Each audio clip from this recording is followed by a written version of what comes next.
rêve, c'est quoi? J'ai cherché dans votre dictionnaire la rousse, alléluia. C'est la construction de l'imagination à l'état d'une veille. C'est une construction. Je construis quelque chose à l'imagination. Je construis, l'imagination construit quelque chose. Je m'assois et je commence à construire. Le rêve commence par toi, à l'intérieur. Le rêve commence par toi. Le rêve n'était pas donné. Le rêve commence à l'intérieur de ton cœur. Quand ton rêve considère que tu es noir, tu n'es plus en train de rêver. Quand ton rêve considère que c'est difficile, tu n'es plus en train de rêver. Quand ton rêve considère que c'est pas possible, est-ce que votre dictionnaire Larousse dit que le rêve est la construction de l'imagination à l'état de veille, destiné à échapper au réel. Le rêve est supposé satisfaire un désir. C'est mon désir que je veux qui me pousse à rêver pour comment atteindre ce rêve, atteindre ce désir.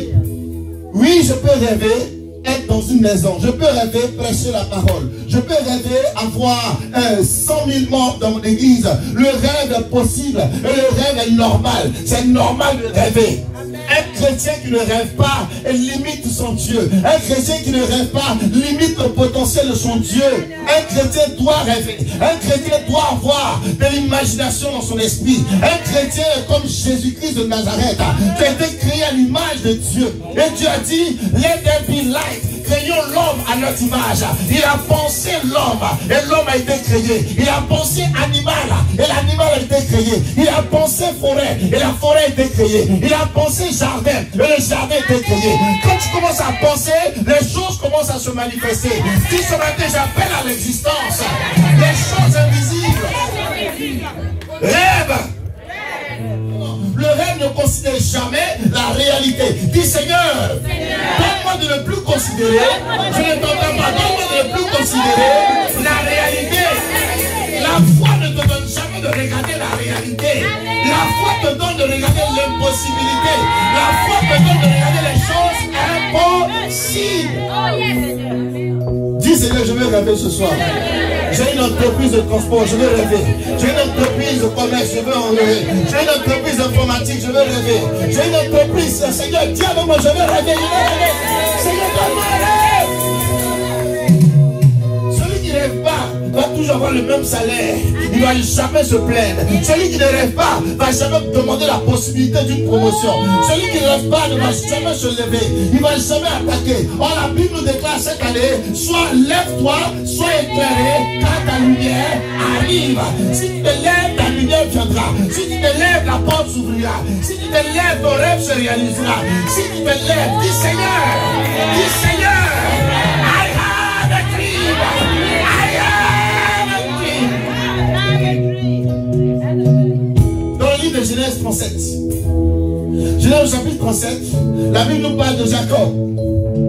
Voici la postérité de Jacob, Joseph âgé de 17 ans. Dis Seigneur, il avait seulement 17 ans. Dis, il avait seulement 17 ans.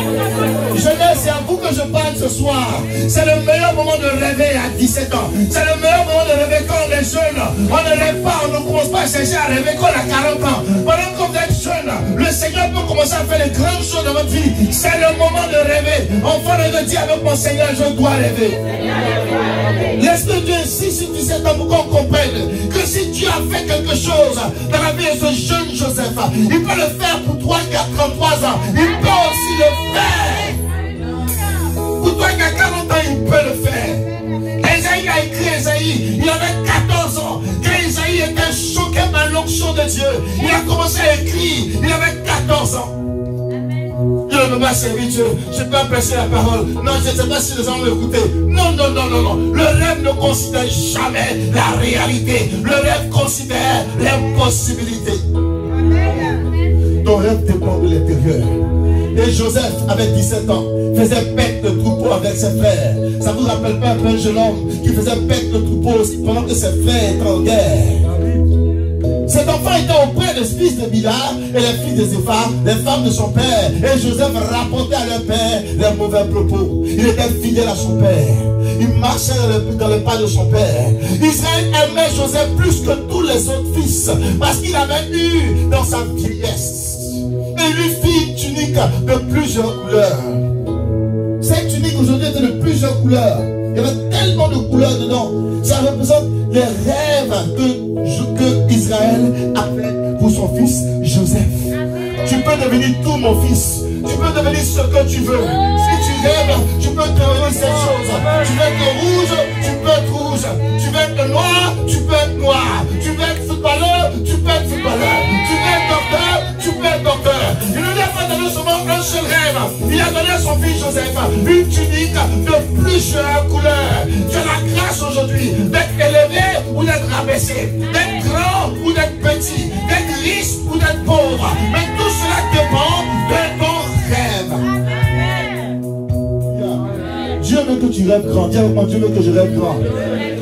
Dans le livre de Jérémie au chapitre 29 verset 11, la Bible dit, je connais les projets que j'ai formulés pour mon peuple. Projet de grandeur, de bénédiction et non de malheur.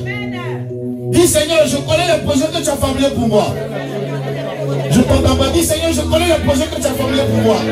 Les projets de paix et non de malheur. Enfant de Dieu, pourquoi les gens s'énervent quand nous parlons de votre prospérité? Pourquoi les gens s'énervent quand nous parlons de votre bonheur? Pourquoi les gens s'énervent quand nous disons que vous serez guéris? Le Seigneur désire que je sois guéri. Le Seigneur désire que je sois en paix. Amen. Quand quelqu'un vient dans ta maison pour créer un problème entre toi et ta soeur, entre toi et ton frère, cette personne ne vient pas de Dieu. Amen. Quand quelqu'un délibérément lui-même commence un problème, un scandale dans une église, dans une maison, dans une famille, cette personne ne vient pas de Dieu. Parce que tout ce qui est projet de Dieu sont projets de paix et de bonheur. Projets de paix et de bonheur pour nous donner de l'avenir et de l'espérance. Si tu as abandonné tes rêves ce matin, je dois commencer à rêver grand.